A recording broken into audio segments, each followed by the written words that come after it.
الحمد لله رب العالمين والصلاة والسلام على رسوله النبي الكريم الذي كان بطلا قويا في میدان الجہاد. آزادی کو تلواروں کی آغوش میں پالا جاتا ہے، آزادی کو تلواروں کی آغوش میں پالا جاتا ہے، آبادی کو بربادی کے سانچوں میں ڈھالا جاتا ہے، میدان وفا میں جینے کا ارمان نکالا جاتا ہے، غیرت کے سنہرے پرچم کو سر دے کے سنبھالا جاتا ہے.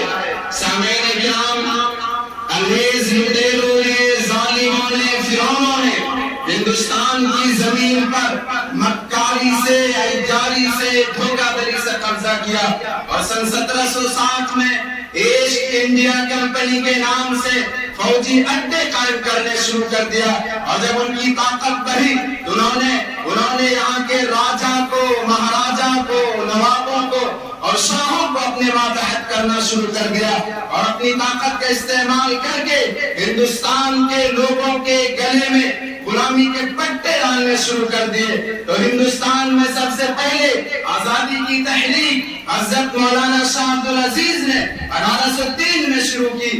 1803 میں وہ مرد مجاہد، وہ مرد درویش تھا جو دلی کے جامع مسجد میں بیٹھا ہوا تھا اور اس نے کہا کہ میں فتویٰ دیتا ہوں کہ پورا ملک دارالحرب ہو گیا، اب یہاں کے ہر باشندے پر فرض ہے کہ وہ انگریزوں سے جہاد کرے. یہ فتویٰ شاہ عبدالعزیز نے دیا اور شاہ عبدالعزیز کے شاگرد حضرت سید احمد شہید نے وہ تحریک اٹھائی جس تحریک نے اس ملک کی قسمت کا فیصلہ کیا.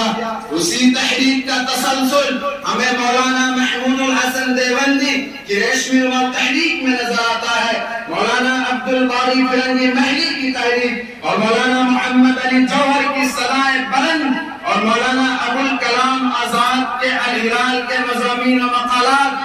اور اس ملک میں وہ علماء جن کو دلی سے مراد آباد تک درختوں پر پھانسی دے کر لٹکایا گیا، توپوں کے دہانے پر ان کو باندھ کر ان کے چتھڑے اڑائے جاتے تھے. اس وقت انگریز کہنے لگاتے تھے کہ ہم نے اس مولوی کو ختم کر دیا اور مار دیا، لیکن یہ مولوی ایسا جان مار ہے جو کبھی تھکتا نہیں، کبھی صفت ڈالتا نہیں جب تک کہ ظلم کو ختم نہ کر لے، جب تک اصلاح کا دور نہ لے آئے، جب تک اخلاق کا دور نہ لے آئے. یہ تھک کر کبھی بیٹھا نہیں پوری تاریخ میں اور نہ کبھی بیٹھے گا. یہ وہ حقیقت ہے جسے چھپایا جاتا ہے.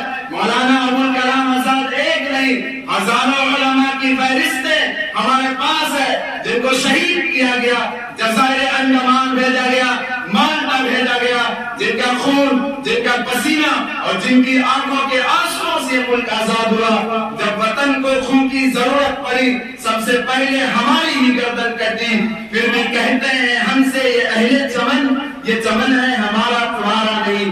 وآخر دعوانا الحمدللہ رب العالمین.